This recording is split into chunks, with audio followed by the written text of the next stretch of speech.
Krista Phelps-Elliott is a kindergarten to 5th grade self-contained resource teacher for students who are deaf, hard of hearing at Altamonte Elementary School in Seminole County, Florida. She received her bachelor's in deaf education and intellectual disabilities from Flagler College.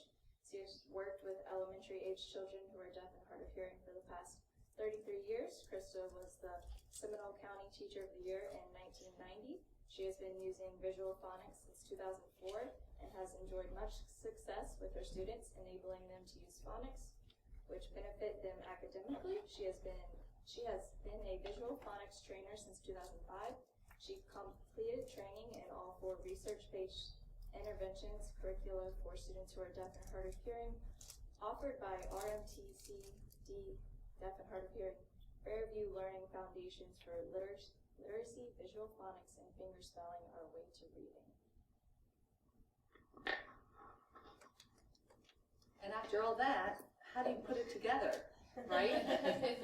So you get all those trainings, but there's no time to do all the interventions in your classroom. And I'm also working with CWE through the University of Tennessee, which is Strategic Interactive Writing Instruction, which is really fabulous. It's still in the research phase of it, but when it opens up, you've got to get trained on that because it's making a difference in all of my students and the work that they're doing. So this presentation came from, oh no, what do I do? I'm the Connected Learning Mentor at my school. So what that means is I have monthly meetings on blended learning and how to change the way you teach, doing more student-led teaching. And from that work is where I've got figured out how to do what I'm doing now. So as we go through, I want you to first understand, oh, my slides are backwards. Hold on, let me do the slide first. These are your goals, to know the definition of what blended learning is, and identify the components of the blended learning, and then how to know them, how to meet the demands of all of these research-based interventions in your DHH classroom, how to implement them. Are there people out there who are struggling getting all of these programs in during the day? Okay. So blended learning is how I'm proposing that you do this. And first of all, what I want you to know is what it is, so that when you go back to your school on Monday and you talk to your principal, or whether you do or not, or talk to your administration, you know what administration should be thinking about what blended learning is, okay? It includes so blended learning historically includes some online components, but students have control over time, place, path, and or pace. And those are the big takeaways for blended learning, is the student control in those 4 areas. Part of blended learning is that you can have some of the academics being done out of the brick and mortar building of the school, and part of it in the brick and mortar building. You may have heard of flipped classrooms, where you give information for the students to look at the night before, so that when they come to school, they've already learned what they need to know. The nice part about the blended learning path is that each student's modality is provided, and it's an integrated learning experience. So blended learning then is not it's not just giving devices to students, which is what a lot of people think. Oh, let's give them computers, they'll all be in good shape. It is not about just using computers. You can blend your classroom low-tech. You don't even have to have computers. You can still have a blended learning classroom. So it's not the devices that you're using, okay? What is important is that you're giving the kids control over the path, the place, the pace, and the time, okay?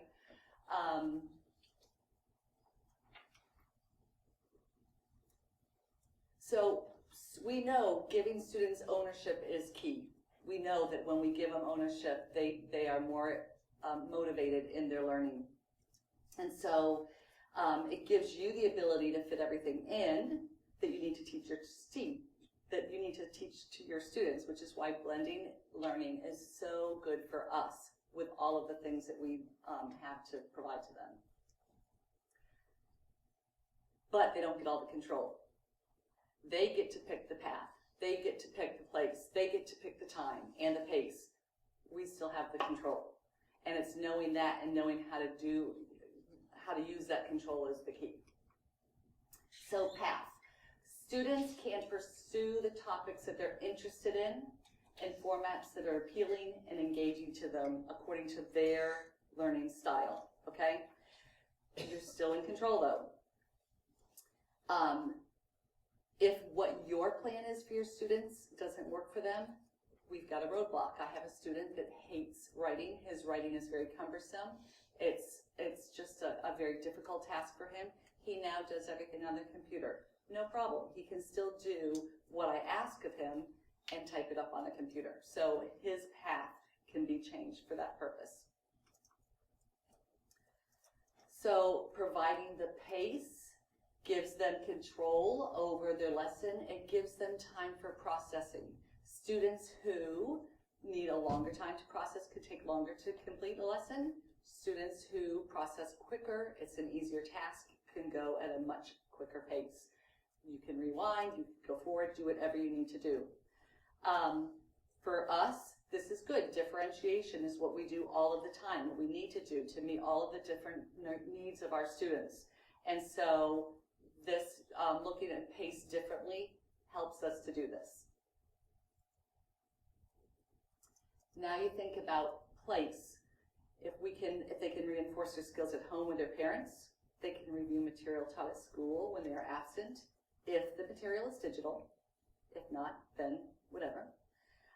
Not all material we use is digital, especially with our intervention programs. Some of our programs are not digital at all, but it can still happen. Usually when we think of place, people think of that flipped classroom. I don't use a flipped classroom in my class. I don't have that idea in my room because the students don't have the technology at home to use. So everything we do in my classroom happens in my classroom. But the best part of the blended learning is that the kids love deciding what they're going to do. They love it. When I want them to do a certain activity, I can ask them if they're okay with doing it because it's their voice and their choice that's so essential to what we're doing. But giving them the ability to determine how and when and what they're going to do is what they love. I still dictate what they're going to do during class time, but they get to choose the order in which they're going to do it. They get to choose their partners. They get to choose if they're going to work in a group or individually. And they get to choose where they learn best. So if we have flexible seating, they can sit wherever they'd like to sit, which is part of what we do. Or they could move to the hallway or the media center or which table they want to work in. And having all of those options is really important for the kids. They love having that control. Which is all textbook, right? And you think, okay, but how does that really work in the classroom? Like, how do you really do all of that type of work? They can work independently or with a partner, and they can pick who they want to use for their partner when you have enough students. Right now I have a very small class, and they don't get that choice this year. A lot of what I'm going to be telling you about is what I can remember back 2 years ago when I had 10 kids and how I manipulated the 10 kids and their curriculum and the activities that they were doing in order to get everything accomplished. But I allow them to determine how they work best. If I see them not working, you bet I step in. If I see them not being productive or not meeting their goals, yes, I do step in with that. And I set the parameters of what needs to be accomplished so that my goals are taken care of, because my goals are just as important as their goals.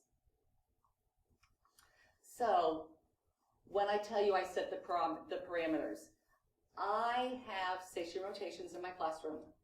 They get to look at the menu and they get to decide which station they're going to do at what time. However, I get to decide how many stations they do a day. I get to decide how many stations they're going to do a week. I tell them you have to do each station 3 times a week. in the 4 days that we have the station rotations, then it is their job to make sure they get all of that taken care of. My students have to document the work they do in each station by telling me what they have learned. It's kind of like an exit slip. I never used exit slips before, but now I do, because that's one of my documentations for the work that they do. And I grade my students on the work, they have a form. I'm going to show you the paper. What did I learn today? And they get a grade on the completeness of it, the grammar that they use, proper sentence structure, and that gives me a grade every week that I would not have had before. They're practicing these writing skills that we never would have practiced before.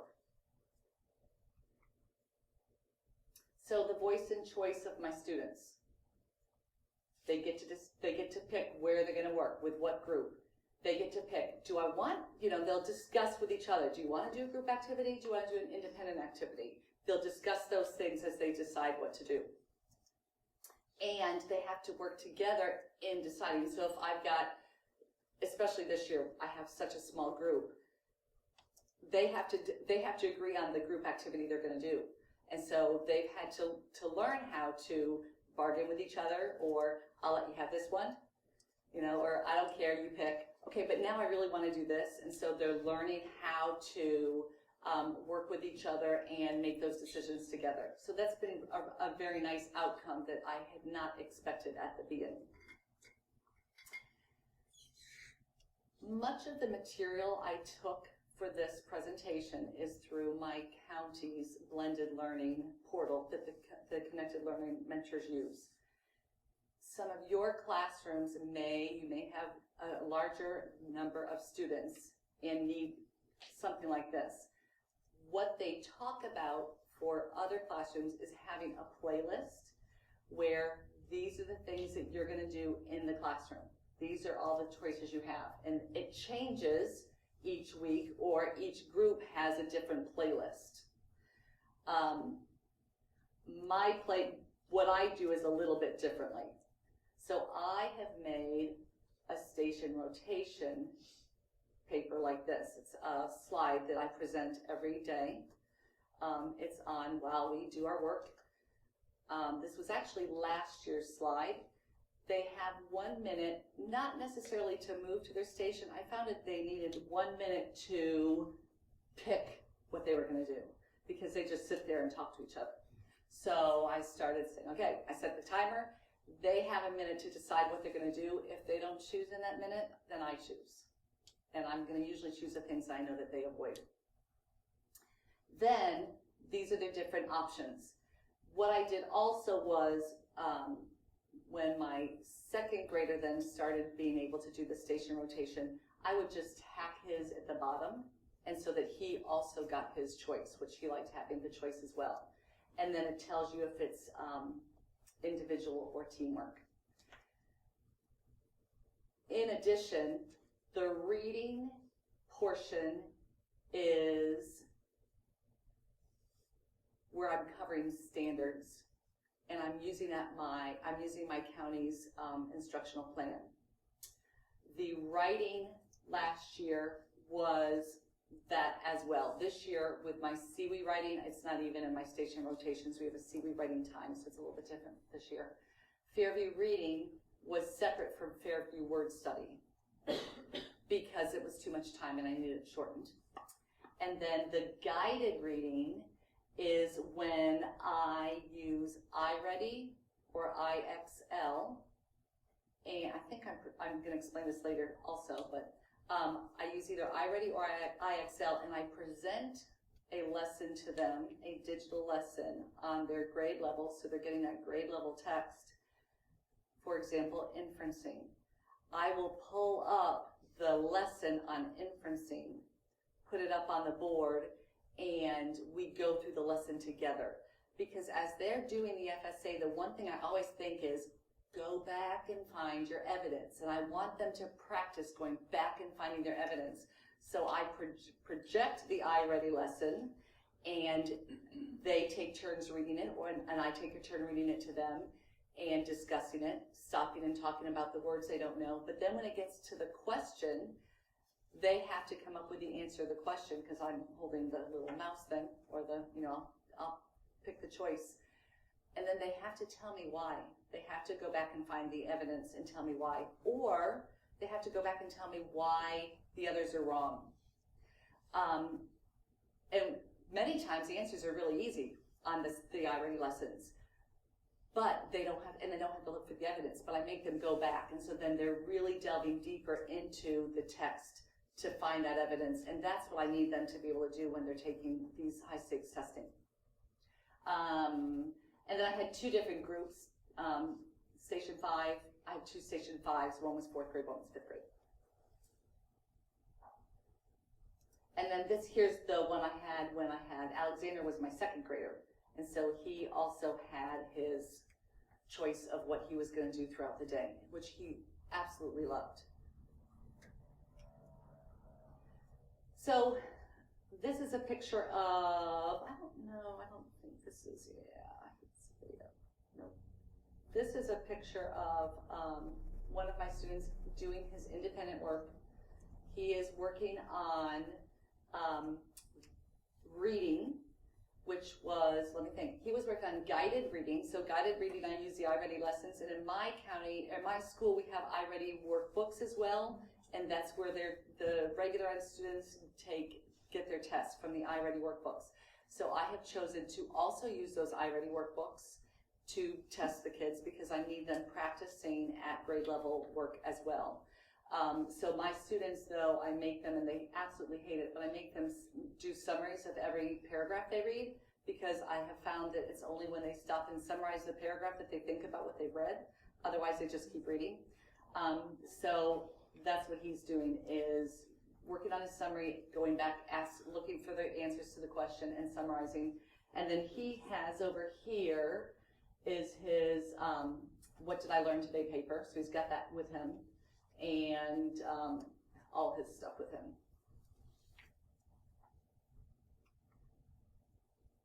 Oh, so there you go. So he's looking for his evidence.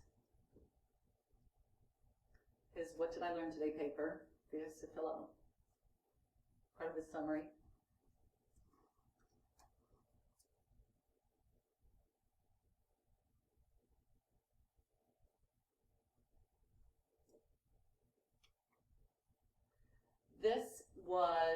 So we have large group activities, we have independent activities, we have small group activities. So this was a large group activity. This was one of our word studies, our Fairview word studies. I hate the way I look because I look mad, and I wasn't. And I'm not going to show you the whole video. And Isaac said it has 3 syllables. What do you think about that? Do you agree that it has 3 syllables? It might have more. Tell me how many syllables it has. Figure that out real quick. 1, 2, 3. And be able to tell me why.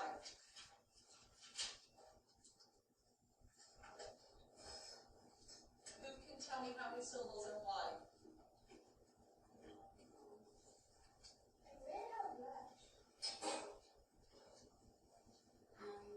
Can you tell me why it has 3?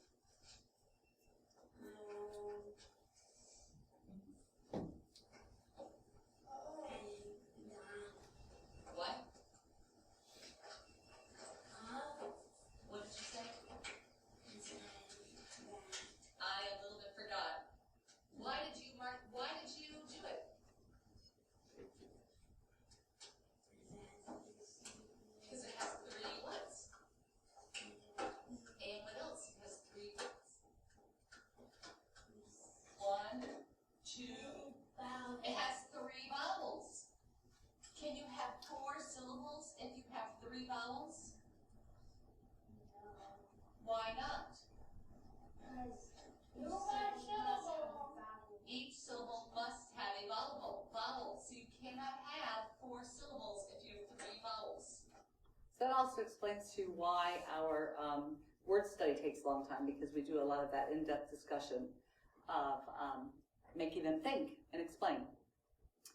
And then here's another independent. This was my 2nd grader, And so he was separate. So I wanted to show you a lot of different scenarios of where the kids are working, how they're working, what types of things that they were doing.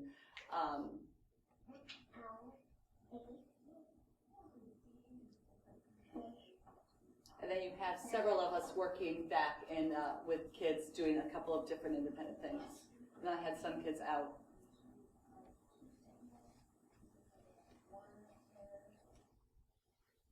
So here's my what did I learn today paper that the kids have to fill out. And there's definitely requirements. I have one student that doesn't put his name on it, so he gets marked off because he doesn't have his name on his paper. They've got to put the date every day, and then the different questions. What did you do today? What did you read today? What did you learn? What did you learn today working with Ms. Phelps on guided reading? Tell me what you read and something you learned about your story in Fairview Reading. What did you do today in word study? So that in each activity that they do, they have to think about, they've got that metacognitive thinking, they've got to think about what they learned and how they did it. And that's been really hard for them, to think about what they learned. So sometimes, we used to, I'd almost have to tell them, I had to teach them the types of things they learned. And it was a good review of what we did throughout that session. Now, I have them tell me, so what have you done?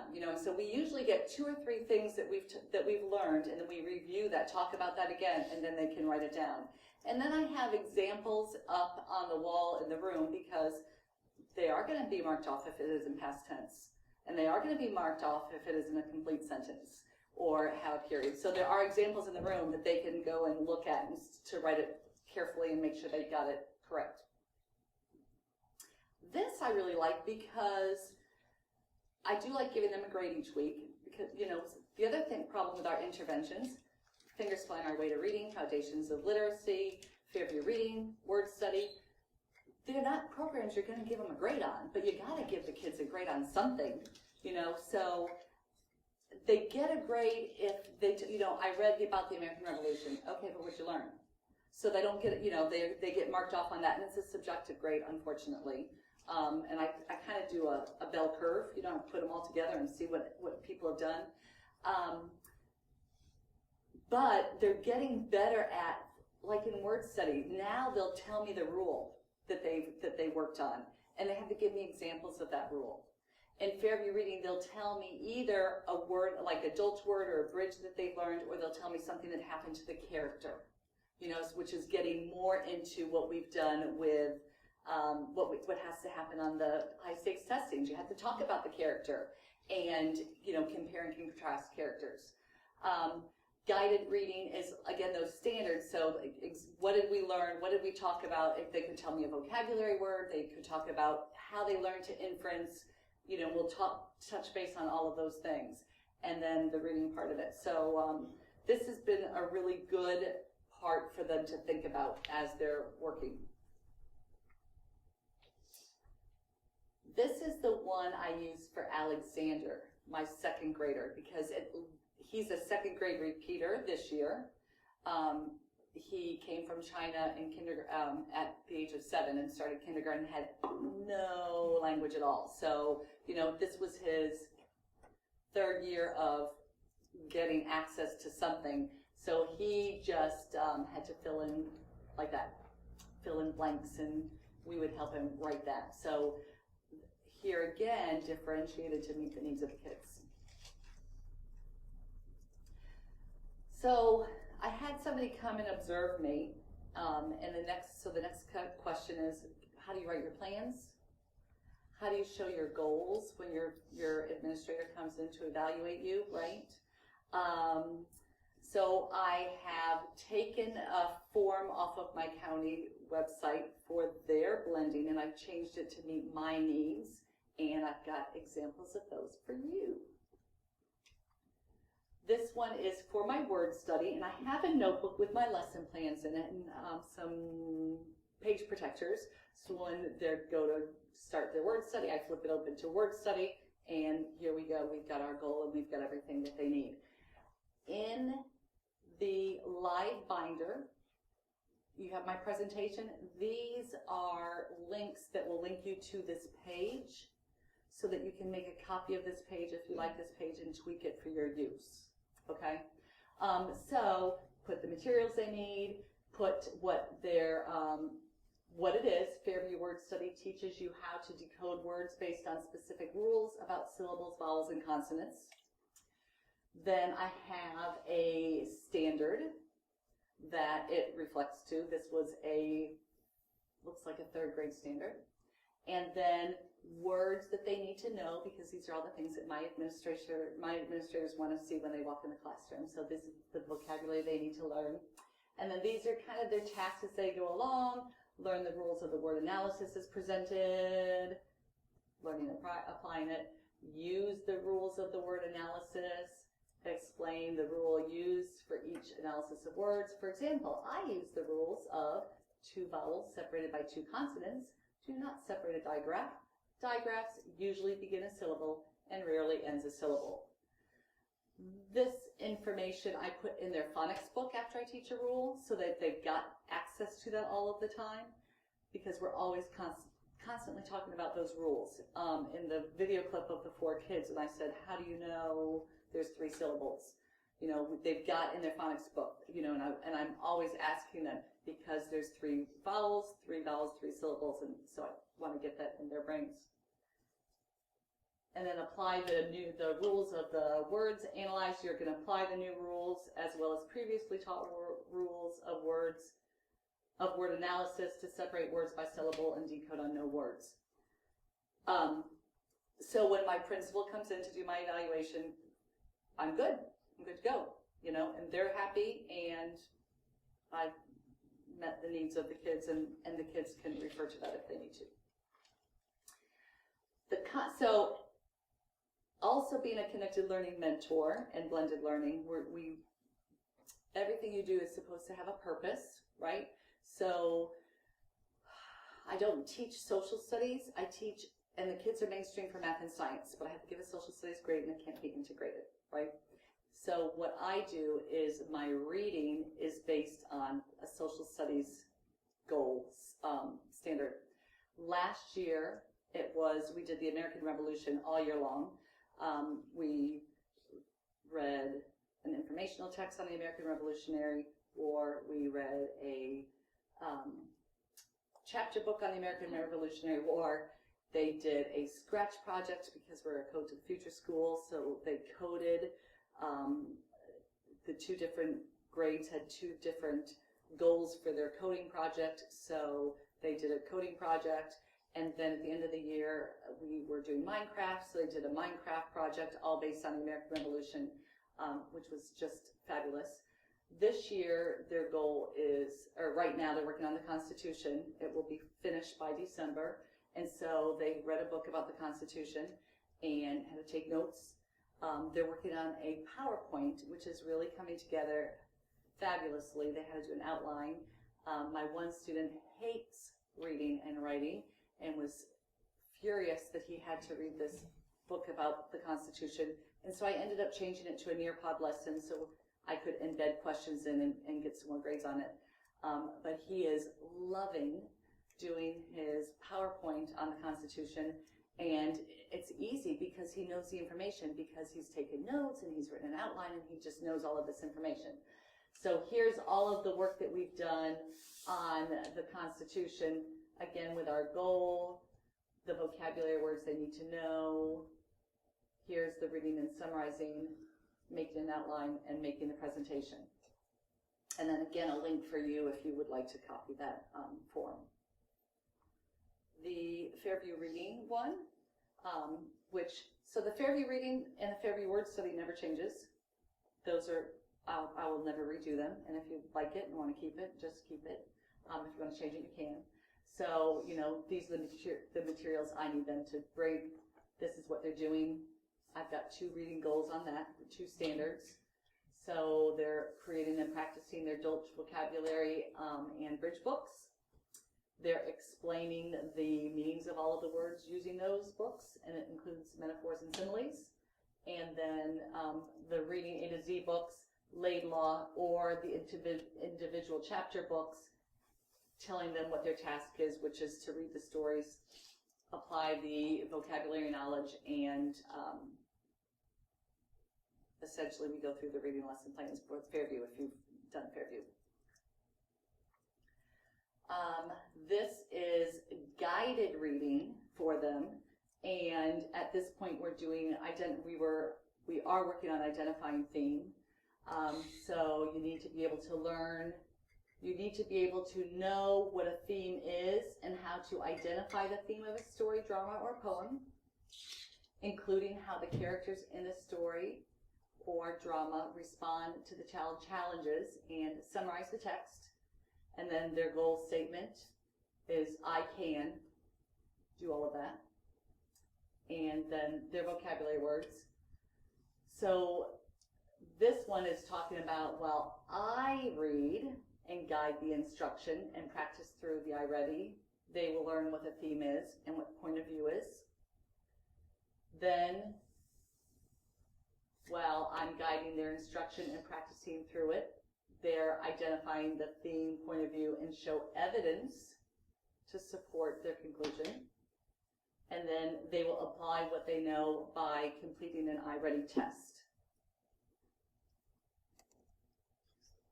So you're using the I Ready notebooks for that? I'm using, do you all have I Ready? Yes. Did you know you could present I Ready lessons? Like, you know how to project a lesson to a whole group and run through it and manipulate it? I could show you that you want me to show you that real quick? Yes. Okay, we'll do step by step. I'm going to think about where it would be. I knew you could do it, you just haven't taught how to do it. And that's terrible, because you know what? I like the I Ready lessons. I like having the complicated text. I like having the questions. But I like being able to do it together. And if you just have them doing I Ready, you can't control what lessons you're teaching, right? And so you never get to where you need to go. So when I learned this, yeah, I love this, because I can control what they do. So you go into I Ready.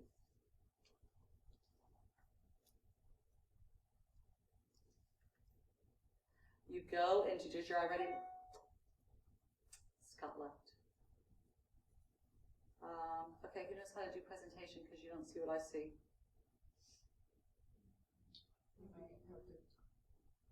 Who knows? Do what? Like, that's stuck on Keynote. I don't see that. Would it be the little menu on top? Is that what you, I don't know Mac. I don't see that. You don't see my mouse. Help. Okay, let me turn it around this way. Okay. Does your I Ready look like this? Yes? Okay. If you go into Assess and Teach at the top. Who wants to see this so I know where I'm walking? You guys, all you guys? Okay. Assess and Teach at the top. Then you go into Instruction on the left. Can you see that? Okay, thank you. Instruction on the left. See Instruction on the left? Over here? Click on that. You know what? I have that in here. Actually, never mind. I did all of this screenshot for you. Just remembered. Now let's see if my presentation comes back up. Okay.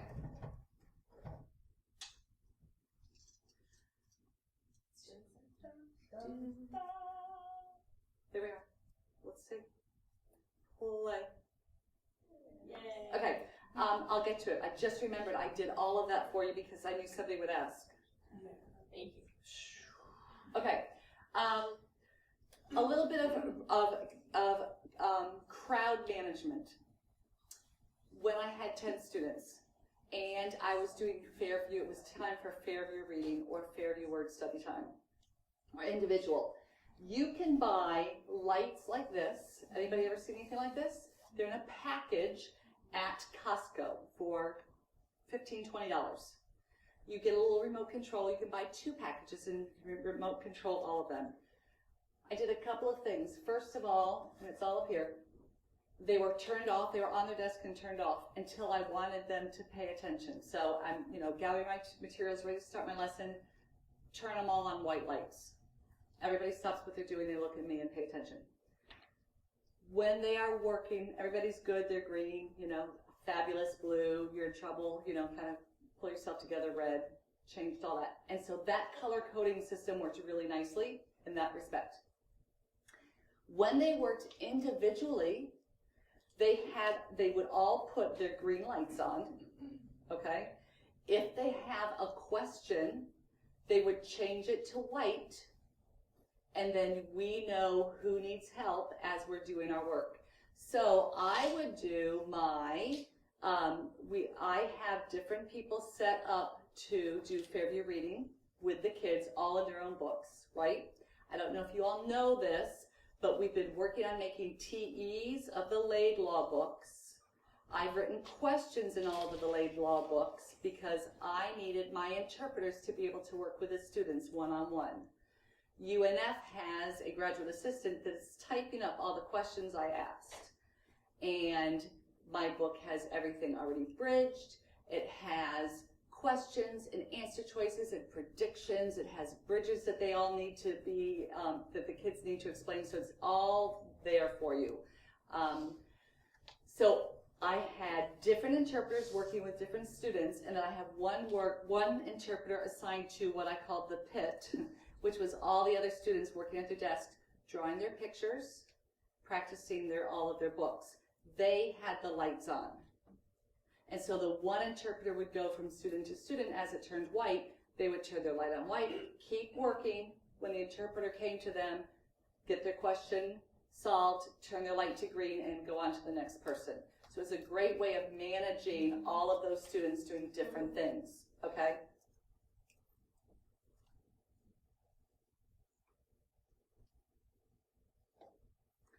What ended up happening was lots of students, not a lot of adults. So one day they would read, the next day they would work on their vocabulary words. We would write the vocabulary words in their Dolch book, okay? And so we would write think about your Dolch book in Fairview. We would write the symbol and how many words. The interpreter in the pit would come to them and get their sentences from them. So she would either get all of the sentences for one page, they'd go off and draw the pictures and she'd go to the next person, or she'd go person to person, just depending on how she needed to manage the group of kids there. But in that way, the interpreters and I all have books. I know the interpreters are asking the right questions. I know they know what needs to be bridged or not because it's in the little TE book. And I know that they're asking the questions I want them to ask, which are basic recall questions, and there are also FSA-like questions because I needed the Laidlaw to be FSA-like as well. So we did both of those things. It was great having that. Now it's easy because I don't have as many students, so I can do it all. But when I had 10 students and not as many interpreters and people in and out of the room, we could manage all of those people, and then they have their What Did I Learn Today paper. Here's another little video of one of my interpreters doing Fairview.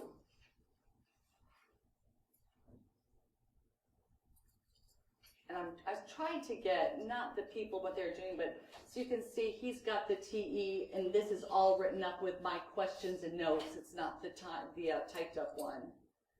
The plan, the bridge book. The interpreter working with the student. What did I learn paper. I like to see that you just use the composition book for the bridge book. Oh, my bridge books were, I took my Dolch words, I took 8.5 by 11 and cut it long ways. And my vocabulary word, I did it in quarters. I bought a heavy duty stapler and I have a heavy-duty hole punch. I had my second grader got so he could read through the yellow paper, so I changed his Dolch book to red. I did, very cheap. I could do it right away.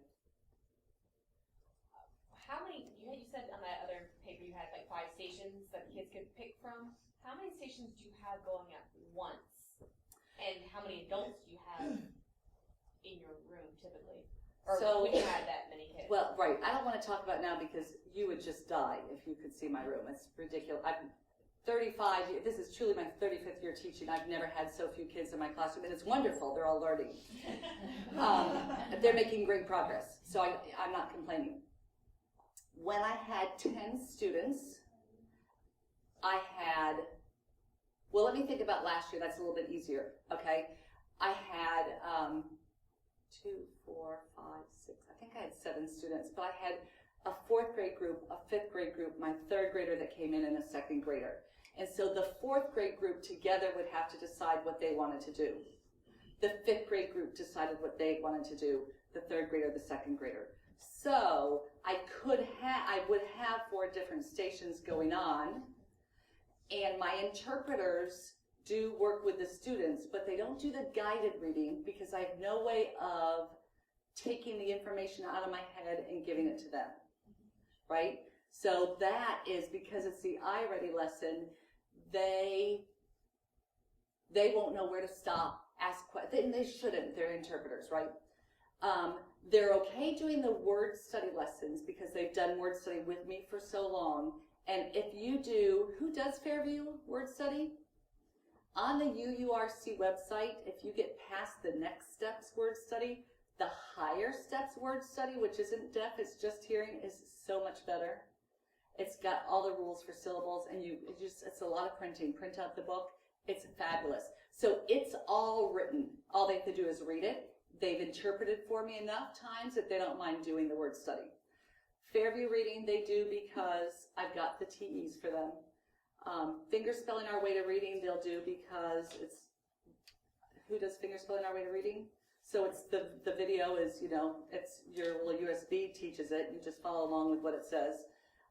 So my interpreters will do the things that I need them to do, except for the guided reading. Did that answer that question? Yeah. Okay. So if my whole fifth grade group has to decide what they're going to do because some of their work is team and some of their work is independent. My whole 4th grade group has to decide what they're going to do because some of it is team and some of it is independent. But it's on that slide that I present with the clocks, and they have that minute, or if they needed 2 minutes, I could change it to 2 minutes. They have that time to figure out what they're going to do. Okay? Shannon? What if you have a varying number of adults in your room? So if I have less adults or more adults? So it might be me, and I have a contract interpreter, so I don't Yes, really mine are. have the same interpreter every single day. That's a little bit more of a problem. I have agency interpreters, but we all are in this love fest, and I've had the same ones for a couple of years. So, yeah. If they didn't, when I have somebody new that comes in, you just have to be a little bit more strategic in how you set everything up so it's really easy for them. If I had somebody come in and I wanted her to do, or him to do finger spelling our way to reading, I would make it even more scripted than it is. But I have all the materials there for them, and because the interpreters don't mind, and I also video lessons. So I'll sit and I'll teach a lesson. So I will, sometimes my reading may be, my guided reading, maybe it's not the iReady lesson, maybe it's reading a story and going through what we've learned in the iReady lesson. So I read to the computer, and then I'll say, now, who are the characters in the story? Pause and discuss. And so then the interpreter has to turn off the computer, the kids get all the answers, turn back on the computer. You should have said whatever. So I will ask the questions, tell them to pause, start the questions over again. When I had the 10 kids, I did a lot of video lessons. So that should help that question. Do any of your groups work without anybody? So like, let's say you've got 7 kids, but you are alone with 7 kids, 3 different grade levels. When I do that, I have to be, yes. I mean, I've done things like that, yes. And then I have to figure out how to set that up differently, because I can't do iReady alone, right? I do use IXL. I can rotate between IXL. They can practice their Dolch words. So one group could practice their Dolch and Fairview words. They can work together. They can read together, take turns reading. They can write together. So you can pair them up. You just have to figure out how you want to pair it up and give them activities that they can do on their own. And then you have to manage behavior well. But that's when the lights are good too, because then you can give them those mornings. Okay? Okay. We've talked about the Fairview already. We've talked about the guided reading, right? Because I'm at 15 minutes. Just wanting to, this is just telling you why I do it on the board. What I teach. I know the DOK levels I need to teach at that point. I know the standards I'm trying to cover. Sometimes I read the text, sometimes the kids read the text. I always read the question and answer choices to the kids because that's one of their accommodations. They always have to find the evidence and prove to me the answer because I need them to learn that skill. That's when I teach the other strategies of decoding, the unknown words. And then we use the text. The other thing I would like about using the iReady lessons is, and I'm sure you've already thought of this, if I've got a 4th grader that's not reading on 4th grade or not ready to participate on 4th grade, I can give a 2nd grade skill. Or if I need to do a 4th grade inference, but they have never inferenced, I can do a 2nd grade lesson first and build up, because you really want to teach these new lessons, you know, the new skills at an easier level, right? So you can start at a lower level and then build up, but I'm still controlling everybody because I'm doing it together. I really like doing these iReady lessons for that reason, that I've got everybody, I know what they're paying attention to, we're all answering the questions, and I really like that. But then I do finish it off with, we may do 1 or 2 papers before they test, which they work on their own, have to summarize, and I go to them when they're summarizing, and then they can answer the questions from there. Okay? So let me show you how to get the digital lessons. I showed you the assess and teach, and then on the left it will say instruction, and it will look like this. That's what the whole thing will look like, right? So you've got the reading, the math, the teacher toolbox, instruction, assessment. You click instruction. You click your instruction. Now it looks like this, and it will say online instruction. And you click reading. And this is on Live Binder. Can I go on? Then, at the top of the page, it looks like this. Monitor instruction, adjust instruction, all of this stuff. Down here, it looks like this. So you come over and pick the grade you want. You can click the domain you want. And then your lessons will come up here. And you click the lesson you want.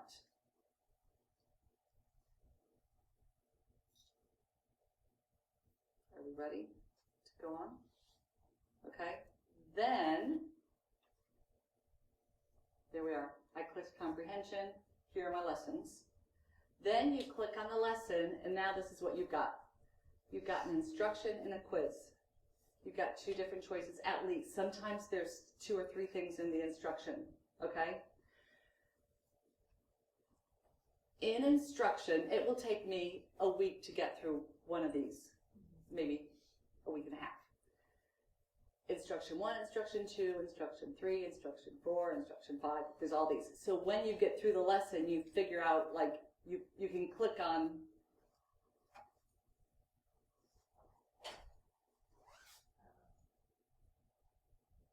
So whenever you stop on it, you can click on this to figure out where you stopped and then just notate that, and then you move on. You can start in the middle of the lesson. Then you don't have to go through the whole lesson. Same thing with quizzes. Okay? And then do you know how to go into the toolbox to pull the tests and to pull the worksheets and stuff? Okay. So assess and teach. And then it looks like this. And last time, remember we clicked on instruction and then we went off. This time we're going to click on teacher toolbox.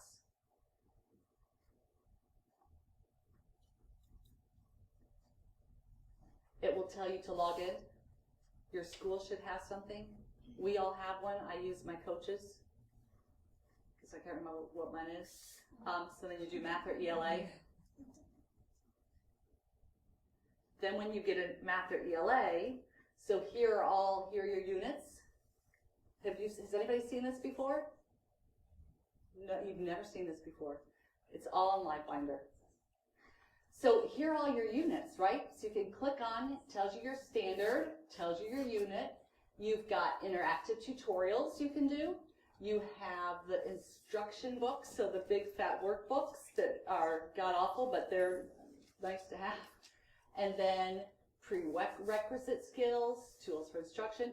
When you click on, so you're going to click on the instruction toolbox, it will look like this. You will have student book, teacher book. You will click on to open. And then this is the student's book. And you can print out the pages you want. Or you don't have to print it out. I mean, print out whatever you want. When you go to... You cut out again.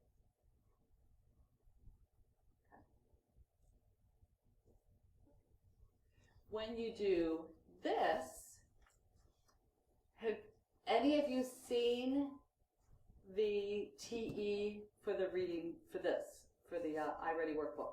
Have any of you seen it? Okay. It's really awesome because it has ESOL strategies. It will have things to talk about when you have to do this this text. It gives you background information building. Some of it's really great. And then you've got rigorous work that they have to do. You've got answers and you know, examples of how to do it. You can do it with them or not. So it's good work. Using the iReady books has really helped the kids. My kids are pretty much on grade level. My 4th and 5th graders. My 2nd grader, because he didn't have any language forever, not. But the rest of them they're really on grade level. We've done that one. So we have like 5 minutes. You can ask me any other questions. Shannon? When do you have time for this? Because I feel like I want to get, okay, so first, where do I start on Monday when I go back? Okay, where do you start? Good question. Go into LiveBinder. Get the What Did I Learn Today paper. Do what you're doing now and do the What Did I Learn, and start practicing the What Did I Learn paper, okay? Have them start teaching them how to do that. Just for my kids, the rule is whatever they do one day, they have to pick the other things the next day. Okay? So they can't only do Fairview word study. They have to also do reading and guided reading. And they have to do 3 a week or 4 a week. You know, so they make sure by Thursday and Friday, they're making sure, okay, I've got 3 of these, I need to get another one of these. I mean, they're looking at what they need to get all of that in. Think about one thing you want to do and start that way. Think about one thing that's the hardest for you to do and start with that. Or think about all the things you want to do and figure out how many minutes a day you have to do it.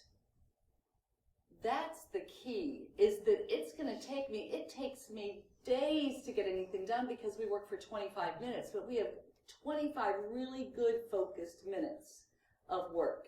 and then they write down what they learned. So it takes me, when we did that Fairview training, and Trisha's like, oh yeah, we'll go through a story in, 2 days and we're done with the story.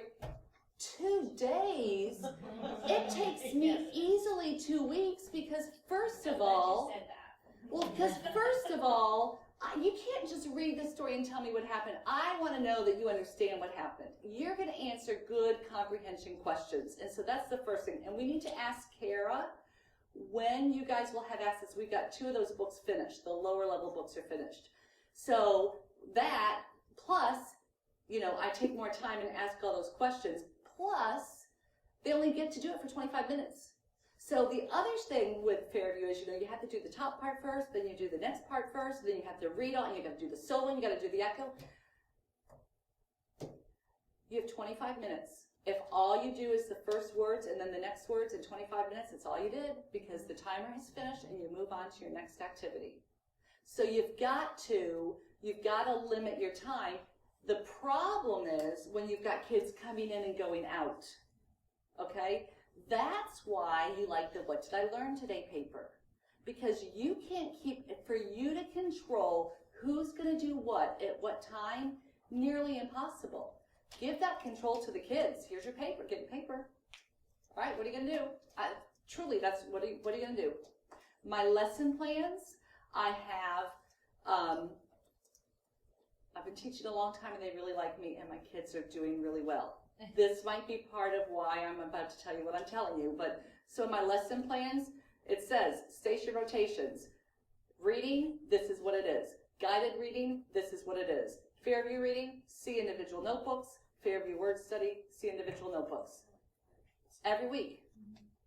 They want standards, I put a standard on. I put what it is. We've had the Constitution project since the beginning of the school year with the same standard. Or sometimes I change the standards. But they read, they write, they're doing their PowerPoint, they're doing all that stuff. So think about short amount of time, and what programs you want to put in. Then go and steal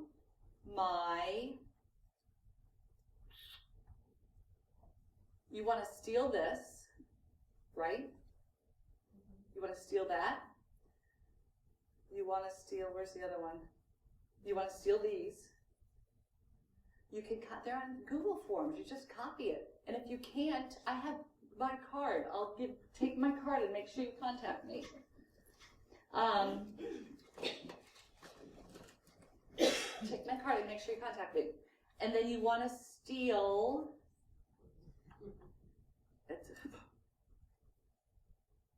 where did it go? I'm going the wrong way. Okay, hold on. You want to steal my station rotation thing. This. You want to steal this. You want to steal that. Name your stations. Put what it is. Make it some, so that they know what it is. And that will keep you organized. The times I forget to turn on the clock, it's a problem. And that's on where I do my guided reading, so I don't turn on the clock, and it's kind of a problem.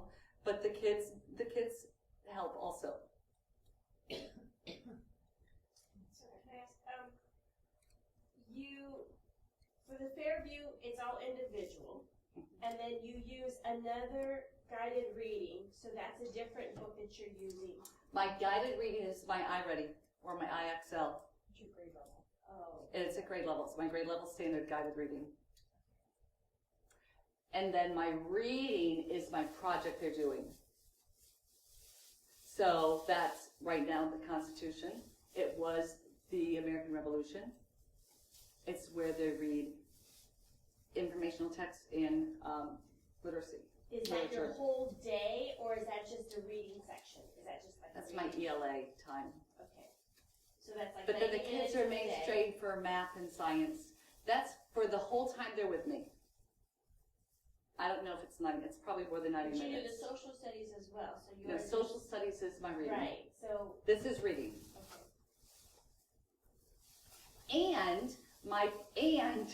So my writing, like if they have to write a summary, they're reading this stuff, they're writing the summary. That's a social studies grade. How do they do on their summary, right? And their projects is a social studies grade and a reading grade. And readworks.org. If I'm absent and they're bad, my para stops this, pulls out a readworks.org article, and they get a grade for it, and they're all social studies based. Yes? For your second grader that you were doing Excel math on his iLearn, it had math on there. Yes, yes. So you were doing. Because How he's long with did me you have? he's with me for math. So for him it was longer. Was his whole day. So they do. How many stations do they do a day? Or how many times do you pick 25 minutes? This was last year, and these were the amount of stations. They had 5 stations. But how many stations a day? They'd get 3. They'd get, I think, 3 or 4. So you hit this three times technically. You start your timer 3 times. Yeah. For the length of time they were with you. Yeah. Yeah. And the time changes this year. It's 30 minutes. And they've only got 4. They've only got 4 things because my writing isn't with it. Do your students do the individual iReady lessons? We do on Wednesdays. And then, do you have any tips for how you could do like 2 students, 1 interpreter, and you effectively still accomplish that? Well, I do IXL now. I wrote a, I can get the email to you if you want it. Oh, okay. I wrote my principal and told them why iReady was so inappropriate for my kids, and the NRSC people were giving out iReady IXL last year. And so she sent it off to her boss, and then my ESE people called me and said, we need to come in and talk about how do you teach? And then I told them all the things I teach, and then I told them about IXL, and they're like, yeah, let's change it. Let's do IXL. And again, I've been in the county for a really long time, and my kids are making great progress. So if you just text or call, just text or email me, and I'll give you anything you want. Or come visit me. And then it's even better because I have so much stuff at home. Look at Scott back there. I have so much stuff I do throughout the day that I can't even tell you. But it's amazing. So come visit me, and then you'll walk away with all this stuff because it's stuff I've made. You know, like I take stuff out of my brain and put it on a piece of paper and we use it and it's really successful. So do that. I did. It's great. Yeah. Yeah. Other questions? Yes? Can I put something out there really quick? Sure. We had the opportunity to go in and film Krista for 8 hours one day last year, right at the end of the year, just before summer. And we turned it around and put it into a TA Live as a teacher spot, or I'm sorry, not TA Live, a teacher spotlight. And it was our August one. It's archived on RMTC. If you want to peek in Krista's classroom, and there's some stuff that she talks about. She covers all the programming that she recently touched base. All of that's on our teacher spotlight on our website, so don't hesitate to check that out, RMTC-DHH.org. I just want to throw it out there because it truly is inspirational being in your classroom to see all the different, and it's so hard to visualize it until you've been there, but once you're there, it really is an amazing thing. And okay, listen, here's my question for you guys. It is 4:50. So it's time to be done, and we've got the posted session of the STEM playground. But I've got the best way to explain to you closed and open syllables and long and short vowels. You heard it. I just heard it from you right now. Do you want to hear? Do you want me to tell that to you? Okay. Scott saw it, and he didn't share that one, and I don't know why. I don't know. You've got to share that because it's fabulous. He also videoed me teaching the interpreters how to get rid of hiccups by drinking water upside down, but he hasn't shared that one with me either. Okay. So we stand at the bathroom door, right? Bathroom door's open. I have 3 kids. One has a thing and it says C, and this one says B, and this one says C. And then I give them a word back. So this one's saying B, and this one's saying A, and this one's saying G. My vowel's holding a strip of paper, like a long strip of paper, My consonant is holding a pair of scissors. So the consonant closes the door because it's a closed syllable, because the consonant closes in the vowel, takes the scissors, turns, and cuts the paper and throws half of it away, and so he's sitting there with a short piece of paper, so now it's a short vowel. Does that make sense? Yeah. So they still, like my 5th graders still, like every once in a while I'll ask him about the syllable and he's like, because the door's over there. The back door. That's open. So open syllable, so you got the door open, right? And you don't have this consonant. So you have this vowel, you have this consonant, you have this vowel. And this guy's got his long piece of paper. But there's no consonant. So there's nobody to close the door.